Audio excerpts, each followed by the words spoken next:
Alright. Just woke up not too long ago. Shout out to my cousin James for waking me up. Man, it's hard for me to get out of that bed. But this operation must continue. So,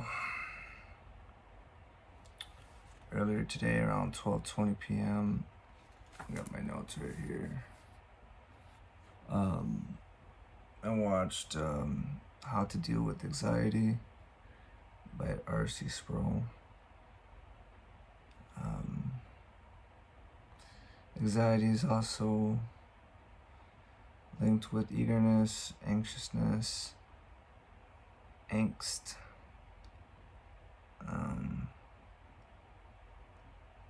Usually comes from a spirit of fear. Number one fear people usually have is fear of speaking in a group. Read Matthew chapter 6, verse 25 to 34, which is beautiful. Another thing that men specifically fear is providing for their household if they are married and have children. Jesus talks about in that passage, ye of little faith. Gotta have faith.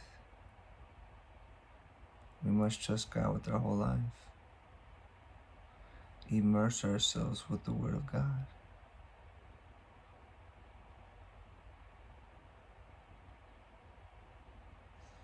Another word that's used is restlessness, when you're uneasy, and when you're not in fellowship with the Lord, until we find rest in Jesus. Jesus gives us rest. God is the God of tomorrow. Peace I leave with you, not as the world gives. Encourage one another as Christians. Have courage. So, finish chapter 19, we're in chapter 20, let's begin. Sheba rebels against David, chapter 20, verse 1. Now a troublemaker named Sheba. Are you listening to the old troublemaker? Pastor Gino Jennings says that a lot. It's funny how this chapter starts off with that. Now a troublemaker named Sheba,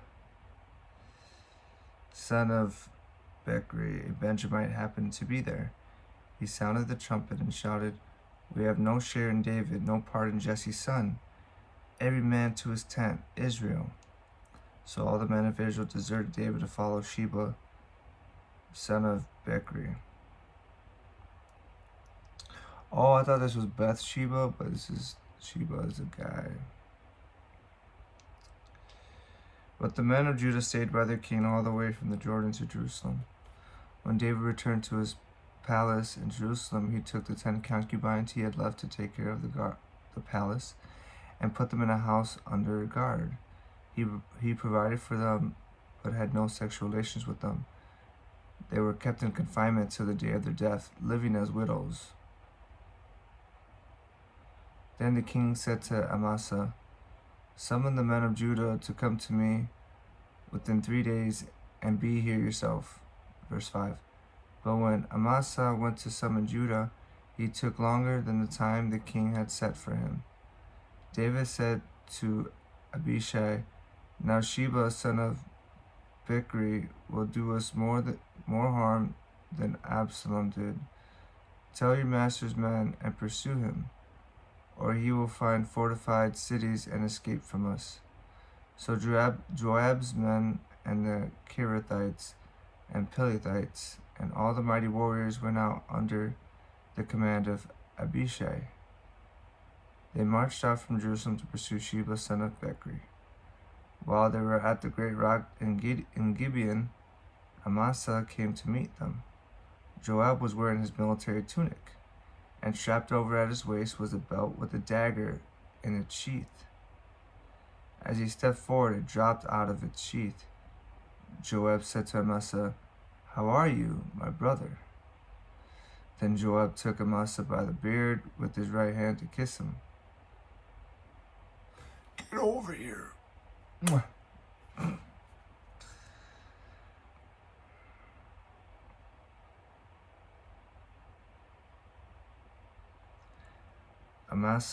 Verse 10, Amasa was not on his guard against the dagger in Joab's hand, and Joab plunged it into his belly, and his intestines spilled out on the ground.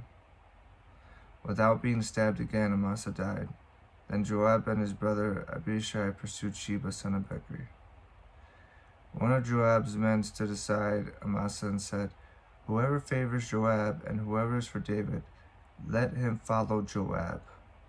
Amasa lay wallowing in his blood in the middle of the road, and the man saw that all the troops came to a halt there. When he realized that everyone who came up to Amasa stopped, he dragged him from the road into a field and threw a garment over him. After Amasa had been removed from the road, everyone went on the Joab to pursue Sheba, son of Bichri. Sheba passed through all the tribes of Israel to Abel Beth Makkah, and through the entire region of the Bichrites, who gathered together and followed him.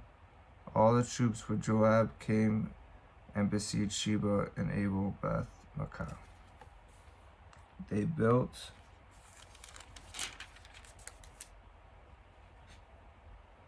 a siege ramp up to the city, and it stood against the outer fortifications. While they were battering the wall to bring it down, a wise woman called from the city, "Listen, listen! Tell Joab to come here so I can speak to him." He went toward her, and she asked, "Are you Joab?" "I am," he answered. She said, "Listen to what your servant has to say." "I am listening," he said. She continued, "Long ago they used to say, 'Get your answer at Abel,' and that settled it. We are the peaceful and faithful in Israel.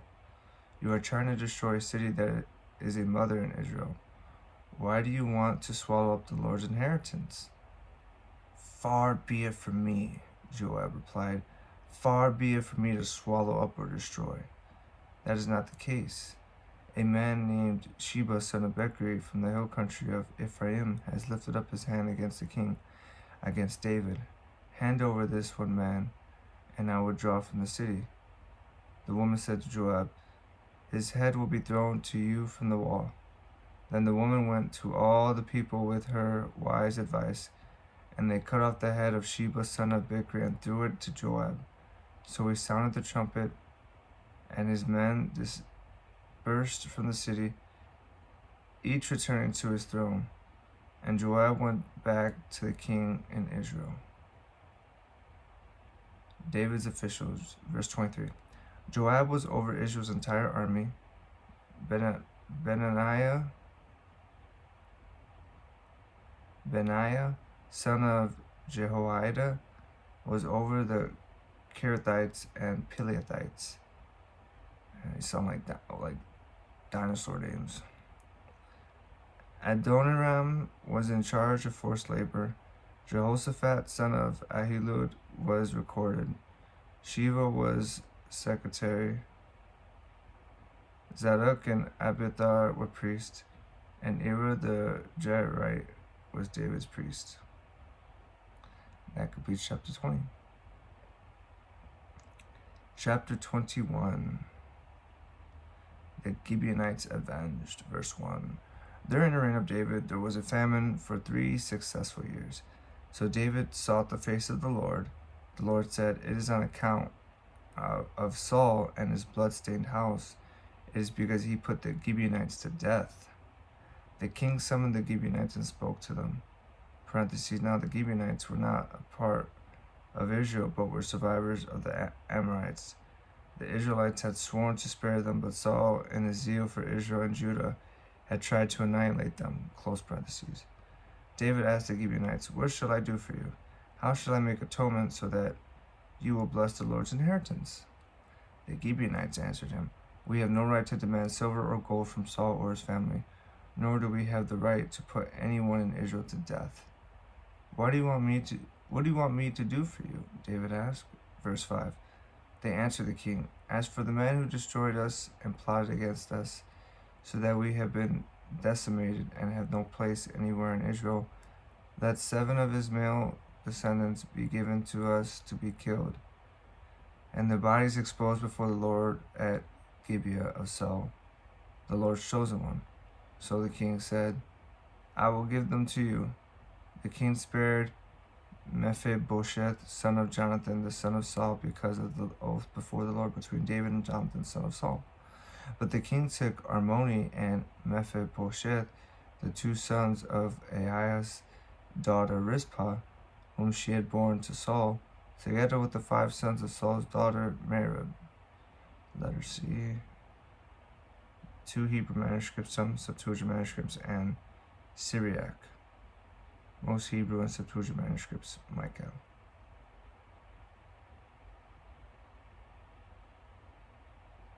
Whom she had borne to Adriel, son of Barzillai, the Meholathite. He handed them over to the Gibeonites, who killed them and exposed their bodies on a hill before the Lord.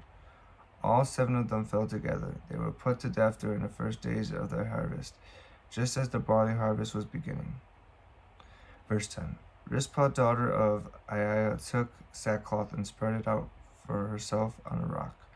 From the beginning of the harvest till the rain poured down from the heavens on the bodies, she did not let the birds touch them by day or the wild animals by night. When David was told what Aiah's daughter Rizpah, Saul's concubine, had done, he went and took the bones of Saul and his son Jonathan from the citizens of Jabesh Gilead. They had stolen their bodies from the public square at Beth Shan, where the Philistines had hung them after they struck Saul down on Gilboa. Close parentheses. David brought the bones of Saul and his son Jonathan from there, and the bones of those who had been killed and exposed were gathered up. They buried the bones of Saul and his son Jonathan in the tomb of Saul's father, Kish, at Zelah in Benjamin, and did everything the king commanded. After that, God answered prayer in behalf of the land. War against the Philistines, verse 15. Once again, there was a battle. Always a battle. Once again, there was a battle between the Philistines with Israel. David went down with his men to fight against the Philistines, and he became exhausted. And real quick, that completed verse 15. My Brazilian trainer last year, Rodrigo,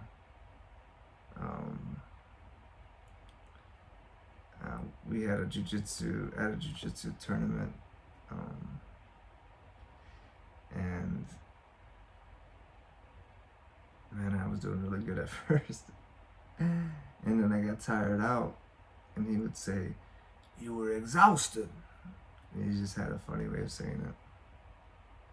Exhausted. Verse 16, and Ishbi-Benob, one of the descendants of Rapha, whose bronze spearhead weighed 300 shekels, and who was named, so that's about 15 pounds, and who was armed with a new sword, said he would kill David. But Abishai, son of Zeruiah, came to David's rescue. He struck the Philistine down and killed him. Then David's men swore to him, saying, "Never again will you go out with us to battle, so that the lamp of Israel will not be extinguished." In the course of time, there was another battle with the Philistines at Gob. At that time, Sibbecai the Hushathite killed Saph, one of the descendants of Rapha. In another battle with the Philistines at Gob, Elhanan, son of Jair the Bethlehemite, killed the brother of Goliath the Gittite, who had a spear with a shaft like a weaver's rod. Verse 20. A weaver's rod. That reminds me of one of my 6th grade friends, Joey Weaver. Still remember his name, from Coal City. He was a white kid with like gray hair, I believe, or maybe it was just really light brown. But yeah, I remember. He had glasses too. Verse 20. In still another battle which took place at Gath, there was a huge man with 6 fingers on each hand and 6 toes on each foot. Can you imagine that? I got 5 fingers. Imagine if I had another one. Should I show my feet? I got 6 toes. 5. Imagine if I had 6. You'd be really good at sports, I'm guessing. 24 in all. He also was descended from Rapha. When he taunted Israel, Jonathan, son of Shemaiah, David's brother, killed him. These 4 were descendants of Rapha and Gath, and they fell at the hands of David and his men. This completes chapter 21. We're a fourth of the way there. Then I got the weekend off. David's song of praise, verse 22. David sang to the Lord the words of this song when the Lord delivered him from the hand of all his enemies and from the hand of Saul. He said, "The Lord is my rock, my fortress, and my deliverer.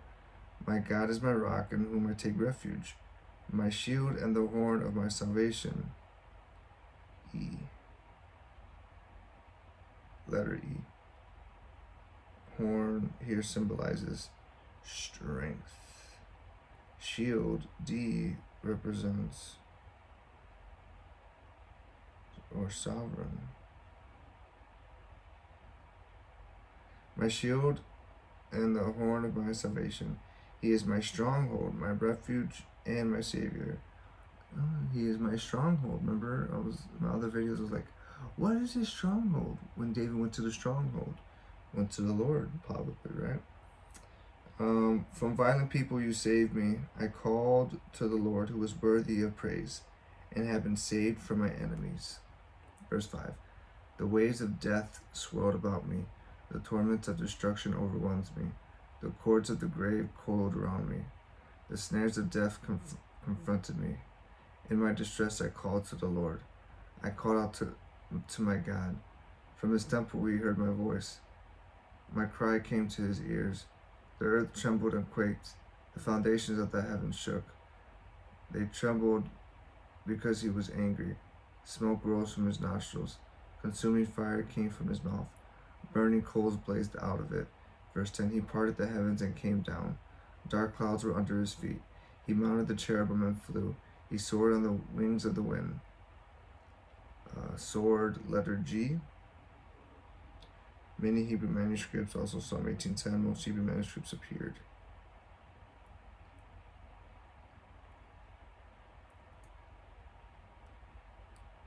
Verse 12. He made darkness his canopy around him, the dark rain clouds of the sky. Out of the brightness of his presence, bolts of lightning blazed forth. The Lord thundered from heaven. The voice of the Most High resounded. He shot his arrows and scattered the enemy. With great bolts of lightning he routed them. The valleys of the sea were exposed and the foundations of the earth laid bare.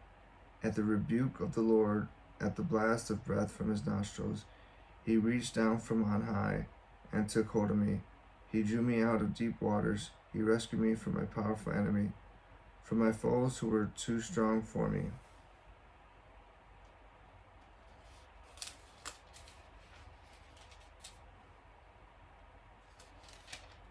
Almost done with the book. Verse 19. They comforted me in the day of my disaster, but the Lord was my support. He brought me out into a spacious place. He rescued me because he delighted in me. The Lord has dealt with me according to my righteousness. According to the cleanness of my hands he has rewarded me, for I kept the ways of the Lord. I am not guilty of turning from my God. All his laws are before me. I have not turned away from his decrees. I have been blameless before him, and I kept myself from sin. The Lord has rewarded me according to my righteousness, according to my cleanness in his sight. To the faithful you show yourself faithful. To the blameless you show yourself blameless. Verse 27. To the pure you show yourselves pure, but to the devious you show yourselves shrewd. You save the humble. but your eyes are on the haughty to bring them low. You, Lord, are my lamp. The Lord turns my darkness into light. With your help I can advance against a troop. With my God I can scale a wall. As for God, his way is perfect. The Lord's word is flawless. He shields all who take refuge in him. For who is God besides the Lord? And who is the rock except our God? Verse 33. It is God who arms me with strength. Letter C.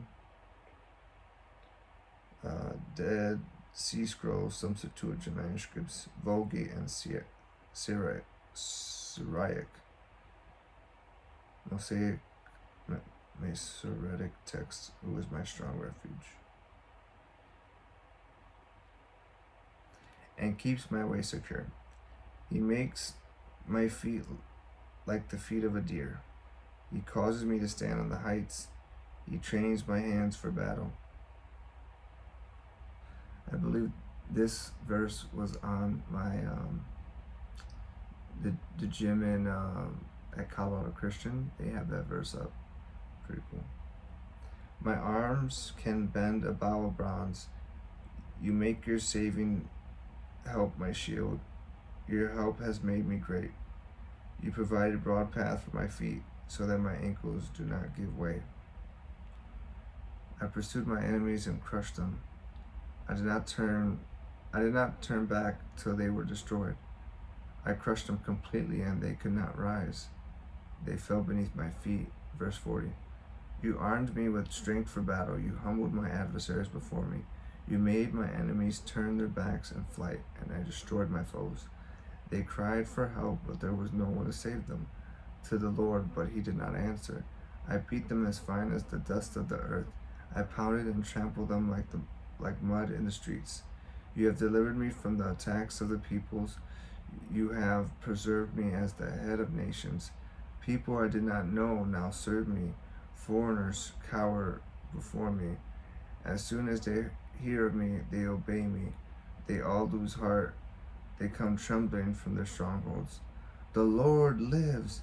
Praise be to my rock. Exalted be my God, the rock, my Savior.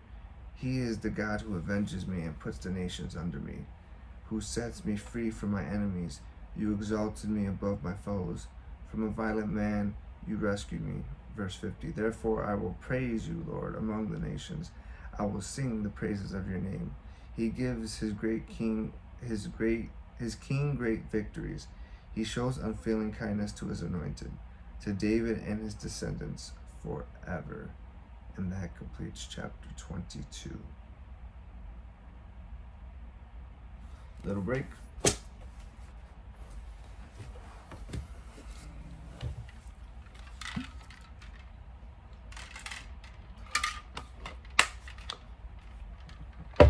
And earlier, I was craving some tacos. Oh.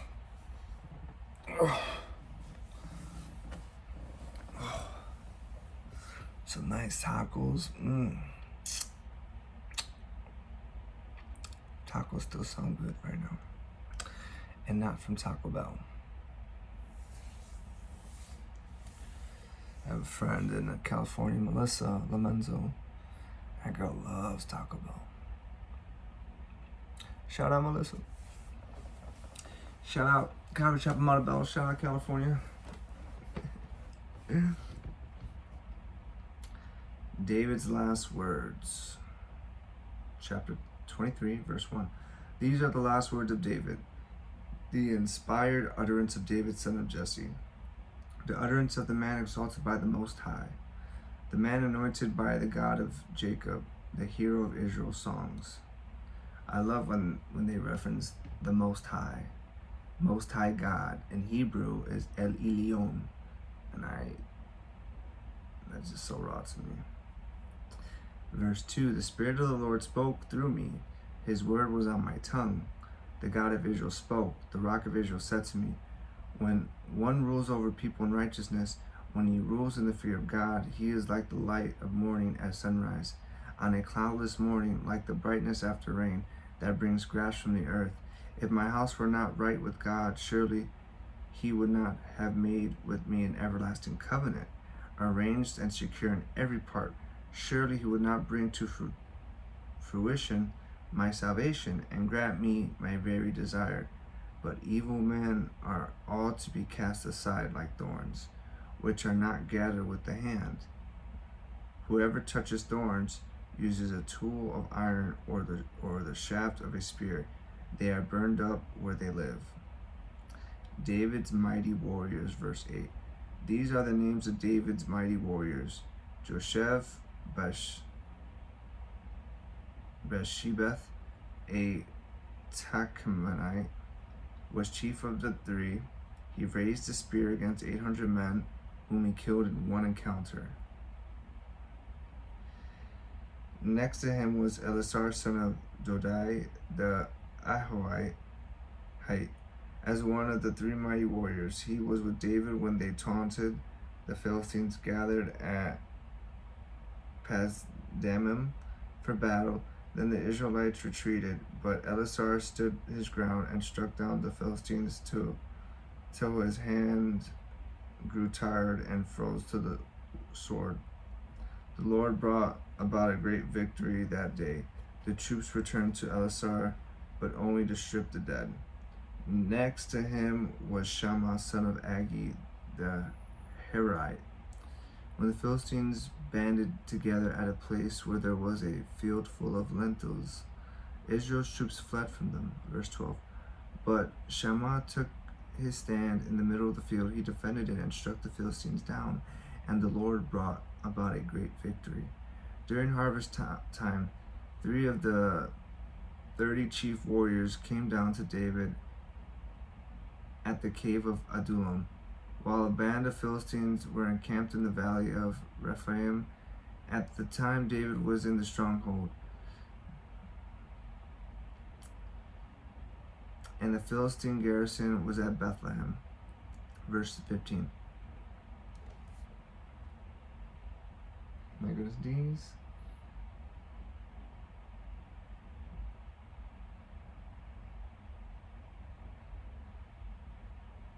Sometimes to fight against the snakes, you just don't breathe, just go,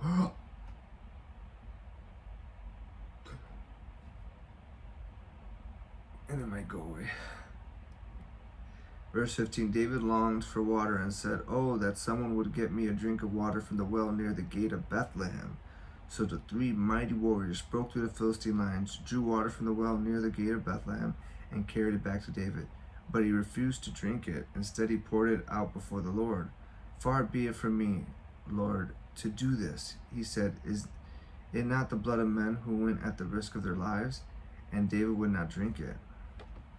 I wonder if he's showing his heart here, like, for his people.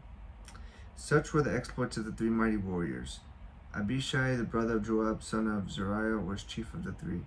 He raised a spear against 300 men, whom he killed, and so he became as famous as the 3.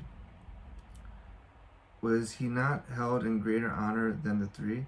He became their commander, even though he was not included among them.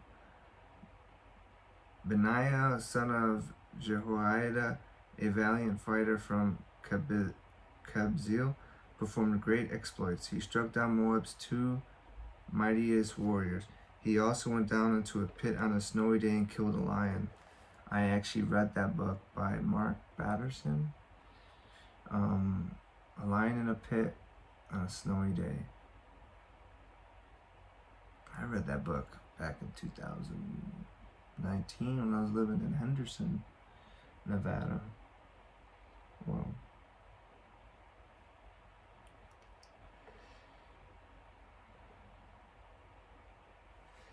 just gonna underline that.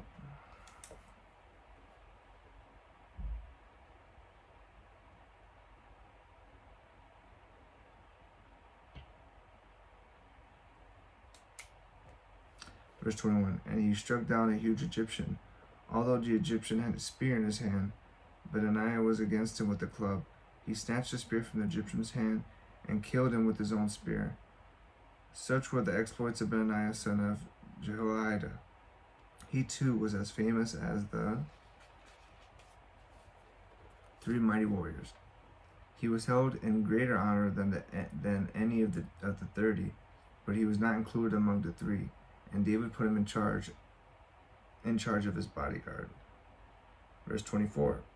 Among the 30 were Ashel, the brother of Joab, Elhanan, son of Dodo from Bethlehem, Shammah the Herodite, Elika the Herodite, Helez the Paltite, Ira son of Achish from Tekoa, Abiezer from Anathoth, Sibbecai the Hishathite, Zalman the Ahoite, Mahai the Netophathite, Heled son of Bana the Netophathite, Ittai son of Ribai from Gibeah in Benjamin. Verse 30. Benaniah the Pirathonite, Hidaiah from the ravines of Gash, Abi Albon the Arabathite, Asmaveth the Barhumite, Elihaba the Salbonite, the sons of Jashin, Jonathan son of Shammah the Herahite, Ahiam son of Shar the Herahite. Verse 34. Eli Phelet son of Abishai the Maachathite, Eliam son of Ahithophel the Gilonite, Hezro the Carmelite, Barai the Arbite, Igal son of Nathan from Zobah, the son of Hagri, Zelek the Ammonite, Zahari the Berothite, the armor bearer of Joab son of Zariah, Ira the Therite, Gareb the Therite, and Uriah the Hittite. There was 37 in all. That completes chapter 3. Little break. Chapter 23 is completed.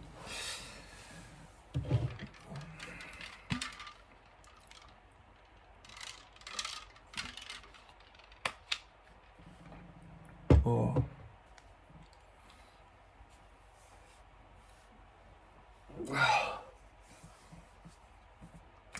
Some nice apastor tacos, some nice carne asada tacos.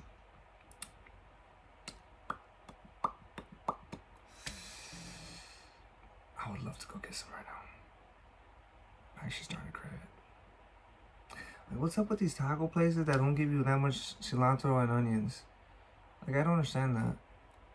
They just go like a little drip. Just like, no, I want...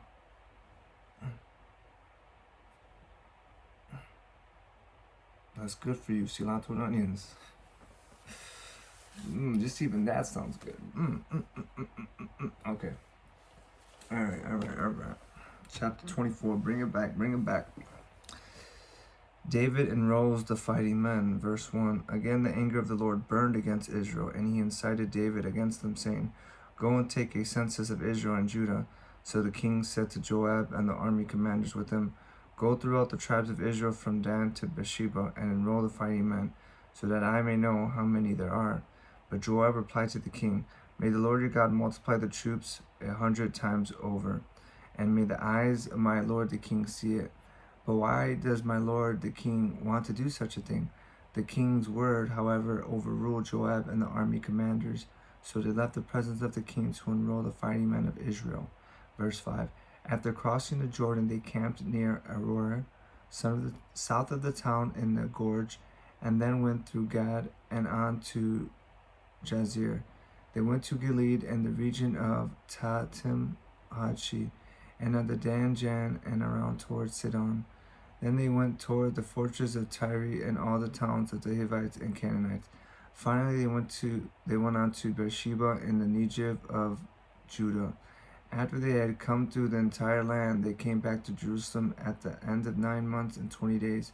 Joab reported the number of the fighting men to the king. In Israel there were 800,000 able-bodied men who could handle a sword, and in Judah 500,000. Verse 10. David was conscience-stricken after he had counted the fighting men. And he said to the Lord, I have sinned greatly in what I have done. Now, Lord, I beg you, take away the guilt of your servant. I have done a very foolish thing." Before David got up the next morning, the word of the Lord had come to Gad the prophet, David's seer. "Go and tell David, this is what the Lord says. I am giving you 3 options. Choose one of them for me to carry out against you." So Gad went to David and said to him, "Shall there come on you 3 years of famine in your land, or 3 months of fleeing from your enemies while they pursue you, or 3 days of plague in your land? Now then, think it over and decide how I should answer the one who sent me." David said to Gad, "I am in deep distress. Let us fall into the hands of the Lord, for his mercy is great, but do not let me fall into human hands." Verse 15, so the Lord sent a plague on Israel from the morning until the end of the time designated, and 70,000 of the people from Dan to Beersheba died. When the angel stretched out his hand to destroy Jerusalem, the Lord relented concerning the disaster and said to the angel who was afflicting the people, "Enough! Withdraw your hand." The angel of the Lord was then at the threshing floor of Araunah the Jebusite. When David saw the angel who was striking down the people, he said to the Lord, "I have sinned. I, the shepherd, have done wrong. These are but sheep. What have they done? Let your hand fall on me and my family." David builds an altar. Verse 18. On that day Gad went to David and said to him, "Go up and build an altar to the Lord on the threshing floor of Araunah the Jebusite." So David went up as the Lord had commanded through Gad. When Araunah looked and saw the king and his officials coming toward him, he went out and bowed down before the king with his face to the ground. Araunah said, "Why has my lord the king come to his servant?" "To buy your threshing floor," David answered, "so I can build an altar to the Lord, that the plague on the people may be stopped." Araunah said to David, "Let my lord the king take whatever he wishes and offer it up. Here are oxen for the burnt offering, and here are threshing sledges and ox yokes for the wood. Your Majesty, Araunah B. Some Hebrew manuscripts and Septuagint, most Hebrew manuscripts, King Araunah." Imagine another guy coming up to you saying, "I need this to make the Lord's altar." Gives all this to the king. Araunah also said to him, "May the Lord your God accept you." But the king replied to Araunah, "No, I insist on paying you for it." Very nice. "I will not sacrifice to the Lord my God burnt offerings that cost me nothing." So David bought the threshing floor and the oxen and paid 50 shekels, which is about 11 over 4 pounds, or about 575 grams of silver for them. Verse 25, David built an altar to the Lord there and sacrificed burnt offerings and fellowship offerings. Then the Lord answered his prayer in behalf of the land, and the plague on Israel was stopped. All right, my peoples, God's people. I have finished the 2nd book of Samuel. Never done that in my life. Getting chills. Feels pretty good. And now I'm on to another book I haven't read, and that is 1 Kings. All right, take a little break. Finally, I don't know if it's Kings or Chronicles.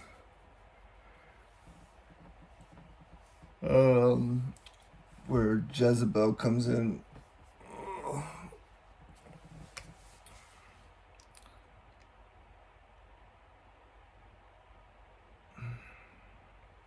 Yeah, I think it's Chronicles. We'll find out, right? Alright, we're almost 2/3 done. We will start the first book of Kings. Adonijah sets himself up as king. Chapter 1, verse 1. When King David was very old, he could not keep warm, even when they put covers over him. So his attendants said to him, "Let us look for a young virgin to serve the king and take care of him. She can lie beside him so that our lord the king may keep warm." Then they searched throughout Israel for a beautiful young woman and found Abishag, a Shunammite, and brought her to the king. The woman is very beautiful. She took care of the king and waited on him, but the king had no sexual relations with her. Verse 5. Now Adonijah, whose mother was Haggith, put himself forward and said, "I will be king." So he got chariots and horses ready, with 50 men to run ahead of him. Verse 6, parentheses, his father had never rebuked him by asking, "Why do you behave as you do?" He was also very handsome and was born next after Absalom, close parentheses. Adonijah conferred with Joab, son of Zeruiah, and with Abiathar the priest, and they gave him their support. But Zadok the priest, Benaiah son of Jehoiada, Nathan the prophet, Shemaiah, and Ray, and David's special guard did not join Adonijah. Adonijah then sacrificed sheep, cattle, and fattened calves at the stone of Zoholeth near En Rogel. He invited all his brothers, the king's sons, and all the royal officials of Judah. Verse 10, but he did not invite Nathan the prophet or Benaiah or the special guard or his brother Solomon. Then Nathan asked Bathsheba, Solomon's mother, "Have you not heard that Adonijah, the son of Haggith, has become king, and our Lord David knows nothing about it? Now then, let me advise you how you can save your own life and the life of your son Solomon. Go into King David and say to him, 'My lord the king, did you not swear to me, your servant? Surely Solomon your son shall be king after me, and he will sit on my throne.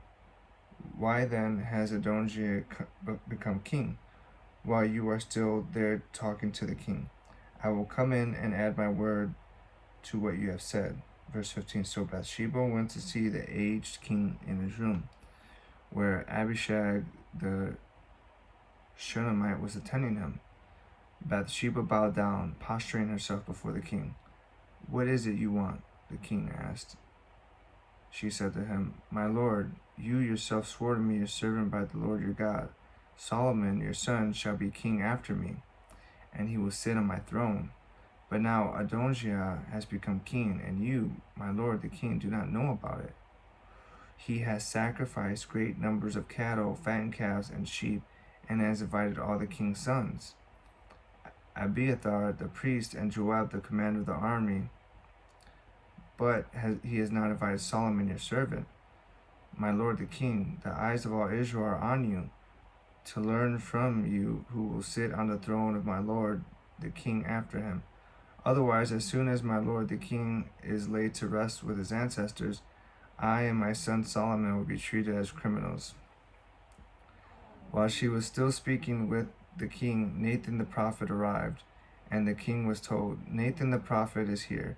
So he went before the king and bowed with his face to the ground.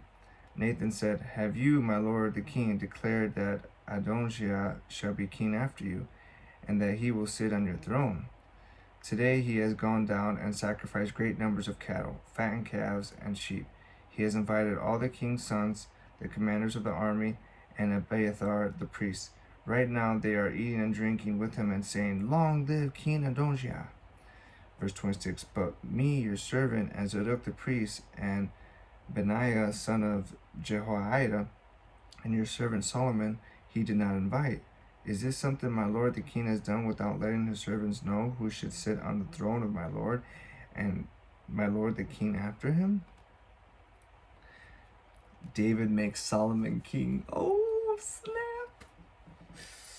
Verse 28, then King David said, "Call in Bathsheba." So she came into the king's presence and stood before him. The king then took an oath, "As surely as the Lord lives, who has delivered me out of every trouble, I will surely carry out this very day what I swore to you by the Lord, the God of Israel. Solomon your son shall be king after me, and he will sit on my throne in my place. Then Bathsheba bowed down with her face to the ground, prostrating herself before the king, and said, "May my lord King David live forever." King David said, "Call in Zadok the priest, Nathan the prophet and Benaiah son of Jehoiada." When they came before the king, he said to them, "Take your lord's servants with you, and have Solomon my son mount my own mule and take him down to Gihon. There have Zadok the priest and Nathan the prophet anoint him king over Israel. Blow the trumpet and shout, 'Long live King Solomon!'" Verse 35. Then you are to go up with him, and he is to come and sit on my throne and reign in my place. I have appointed him ruler over Israel and Judah." Benaiah son of Jehoiada answered the king, "Amen. May the Lord, the God of my lord the king, so declare it. As the Lord was with my lord the king, so may he be with Solomon to make his throne even greater than the throne of my lord King David."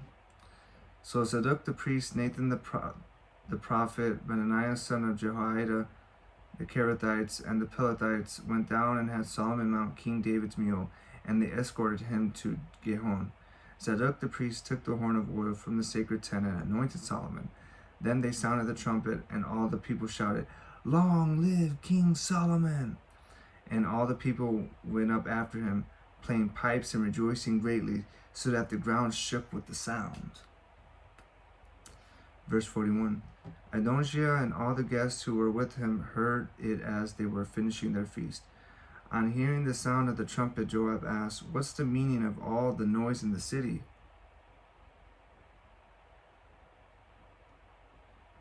Even as he was speaking, Jonathan son of Abithar the priest arrived. Adonijah said, "Come in. A worthy man like you must be bringing good news." "Not at all," Jonathan answered. Our lord King David has made Solomon king.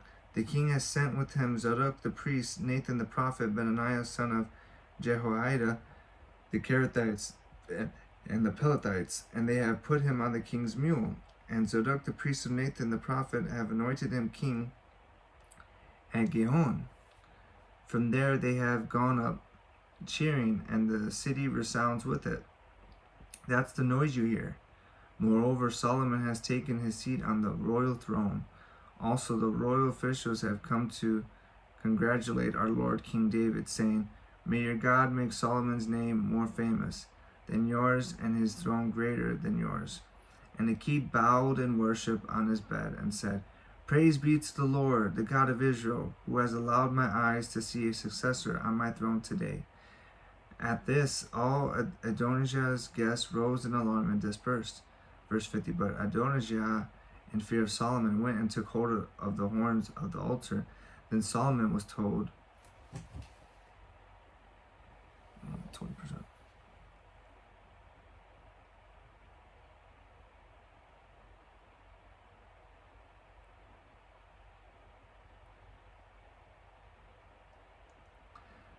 Then verse 51. Then Solomon was told, Adonijah is afraid of King Solomon and is clinging to the horns of the altar. He says, "Let King Solomon swear to me today that he will not put his servant to death with the sword." Verse 52. Solomon replied, "If he shows himself to be worthy, not a hair of his head will fall to the ground. But if evil is found in him, he will die." Then King Solomon sent men, and they brought him down from the altar, and Adonijah came and bowed down to King Solomon, and Solomon said, "Go to your home." And that completes chapter 1. Wow. All right. David's charge to Solomon. Chapter 2. Verse 1. When the time drew near for David to die, he gave a charge to Solomon his son. "I am about to go the way of all the earth," he said, "so be strong. Act like a man, and observe what the Lord your God requires. Walk in obedience to him, and keep his decrees and commands, his laws and regulations, as written in the law of Moses. Do this so that you may prosper in all you do and wherever you go, and that the Lord may keep his promise to me. If your descendants watch how they live, and if they walk faithfully before me with all their heart and soul, you will never fail to have a successor on the throne of Israel." Verse 5, now yourself know that Joab son of Zeruiah did to me what he did to the two commanders of Israel's armies, Abner son of Ner and Amasa son of Jether. He killed them, shedding their blood in peacetime as if in battle. And with that blood he stained the belt around his waist and the sandals on his feet. Deal with him according to your wisdom, but do not let his gray head go down to the grave in peace. But show kindness to the sons of Bariali of Gilead, and let them be among those who eat at your table. They stood by me when I fled from your brother Absalom. And remember, you have with you Shimei son of Gera, the Benjamite from Bahurim, who called down bitter curses on me the day I went to Mahanaim. When he came down to meet me at the Jordan, I swore to him by the Lord, I will not put you to death by the sword, but now do not consider him innocent. You are a man of wisdom. You will know what to do to him. Bring his gray head down to the grave in blood. Verse 10. Then David rested with his ancestors and was buried in the city of David. He had reigned 40 years over Israel. 7 years in Hebron and 33 in Jerusalem. So Solomon sat on the throne. I'm going to write that down. Hebron. 7 years in Hebron. 33 years in Jerusalem. That's pretty cool. So Lord willing, I get to go to Israel. I don't know. So Solomon sat on the throne of his father David, and his rule was firmly established. Wow. Solomon takes over. Wow. Solomon's throne established. Verse 13. Now Adonijah the son of Haggith went to Bathsheba, Solomon's mother. Bathsheba asked him, do you come peacefully? He answered, yes, peacefully. Then he added, I have something to say to you. You may say it, she replied. As you know, he said, the kingdom was mine. All Israel looked to me as their king, but things changed, and the kingdom has gone to my brother, for it has come to him from the Lord. Now I have one request to make to you. Do not refuse me. You may make it, she said. So he continued, please ask King Solomon, he will not refuse you, to give me Abishag the Shulamite as my wife. Very well, Bathsheba replied, I will speak to the king for you. When Bathsheba went to King Solomon to speak to him for Adonijah, the king stood up to meet her, bowed down to her, and sat down on his throne. He had a throne brought for the king's mother, and she sat down at his right hand. Verse 20, I have one small request to make of you, she said. Do not refuse me. The king replied, make it, my mother. I will not refuse you. So she said, let Abishag the Shunammite be given in marriage to your brother Adonijah. King Solomon answered his mother, why do you request Abishag the Shunammite for Adonijah? You might as well request a kingdom for him. I'm already liking Solomon. That was dope. That was pretty cool. After all, he is my older brother. Yes, for him and for Abiathar the priest and Joab son of Zeruiah. Verse 23, the king Solomon swore by the Lord, may God deal with me, be it ever so severely, if Adonijah does not pay with his life for this request. And now, as surely as the Lord lives, he who has established me securely on the throne of my father David, and has founded a dynasty for me as he promised, Adonijah shall be put to death today. So King Solomon gave orders to Benaiah, son of Jehoiada, and he struck down Adonijah, and he died. To Abiathar the priest, the king said, go back to your fields in Anathoth. You deserve to die, but I will not put you to death now, because you carried the ark of the sovereign Lord before my father David, and shared all my father's hardships. So Solomon removed Abiathar from the priesthood of the Lord, fulfilling the word of the Lord had spoken at Shiloh about the house of Eli. When the news reached Joab, who had conspired with Adonijah, though not with Absalom, he fled to the tent of the Lord and took hold of the horns of the altar. King Solomon was told that Joab had fled to the tent of the Lord and was beside the altar. Then Solomon ordered Benaiah son of Jehoiada, go strike him down. Verse 30, so Benaiah entered the tent of the Lord and said to Joab, the king says, come out. But he answered, no, I will die here. Benaiah reported to the king, this is how Joab answered me. Then the king commanded Benaiah, do as he says, strike him down and bury him, and so clear me and my whole family of the guilt of the innocent blood that Joab shed. The Lord will repay him for the blood he shed, because without my father David knowing it, he attacked 2 men and killed them with the sword. Both of them, Abner son of Ner, commander of Israel's army, and Amasa son of Jether, commander of Judah's army, were better men and more upright than he. May the guilt of their blood rest on the head of Joab and his descendants forever. But on David and his descendants, his house and his throne, may there be the Lord's peace forever.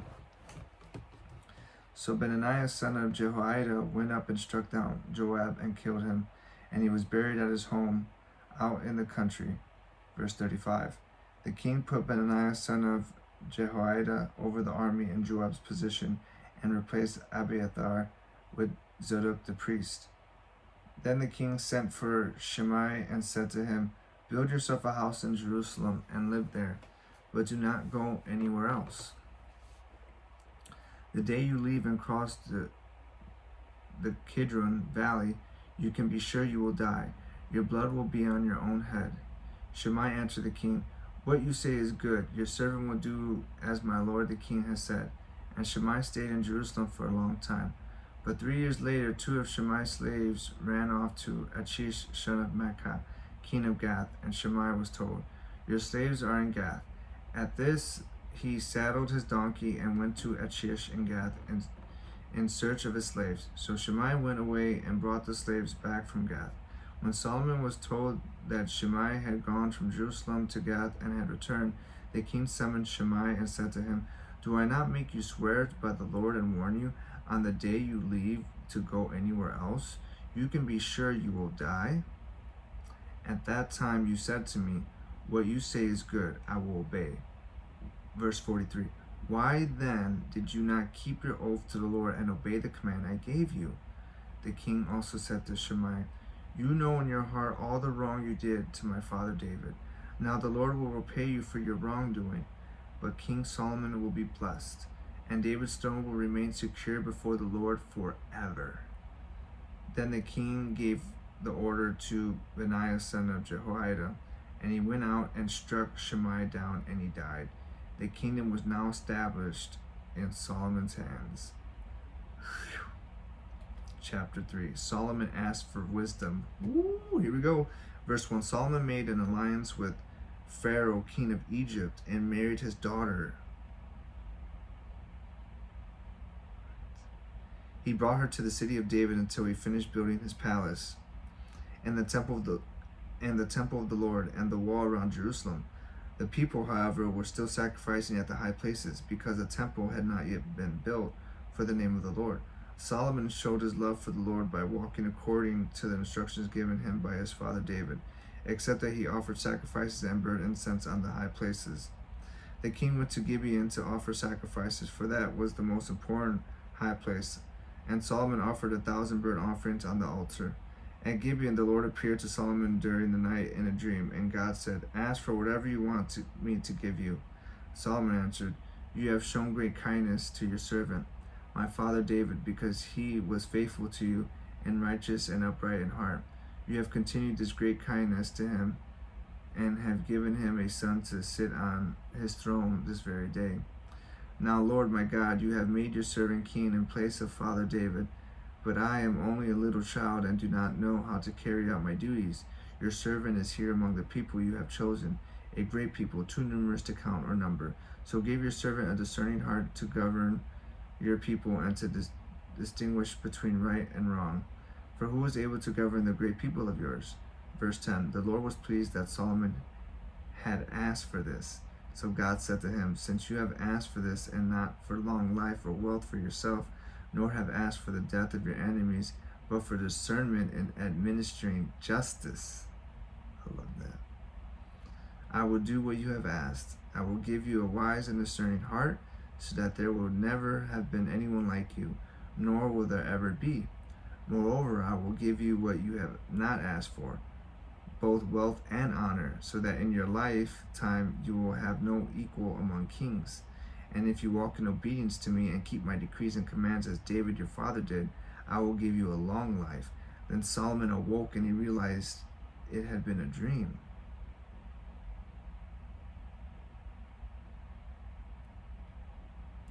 He returned to Jerusalem, stood before the ark of the Lord's covenant, and sacrificed burnt offerings and fellowship offerings. So God spoke to him through a dream? Alright, he returned to Jerusalem, stood before the ark of the Lord's covenant, and sacrificed burnt offerings and fellowship offerings. Then he gave a feast for all his court. This reminds me of the dream I had just when I woke up earlier. I know Serge, my sister's husband, was in the dream. My little brother Josiah was in the dream. And we were at a beautiful house. Oh my gosh, I remember the chimney was beautiful. They had a beautiful chimney. I don't know whose house it was. And they had some land too. And it was like 3 stories high probably, because we were high on top.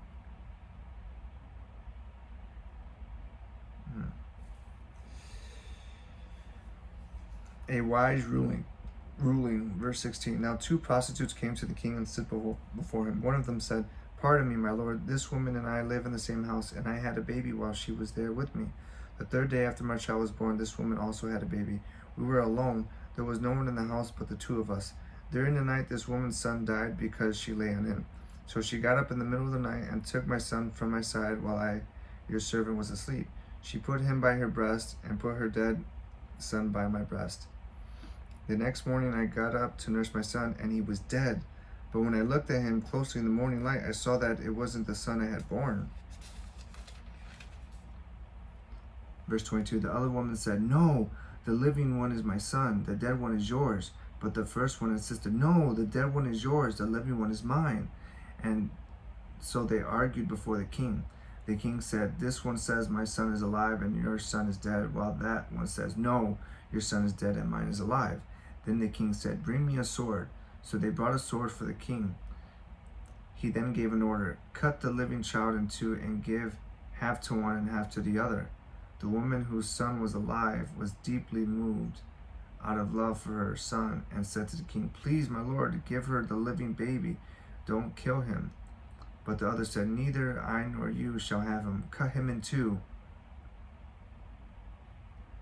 Then the king gave his ruling, "Give the living baby to the first woman. Do not kill him. She is his mother." Because he found out, he discerned who was the hater, right, and who was the real one. Verse 28, when all Israel heard the verdict the king had given, they held the king in awe because they saw that he had wisdom from God to administer justice. Oh my gosh, that was amazing. That completes chapter 3. Oh man, First Kings, man, didn't think it was going to be this good already. That is it. Completed my Friday 2-hour study, 30 minutes of a teaching video, R.C. Sproul. Weekend, good. Thank you. God bless.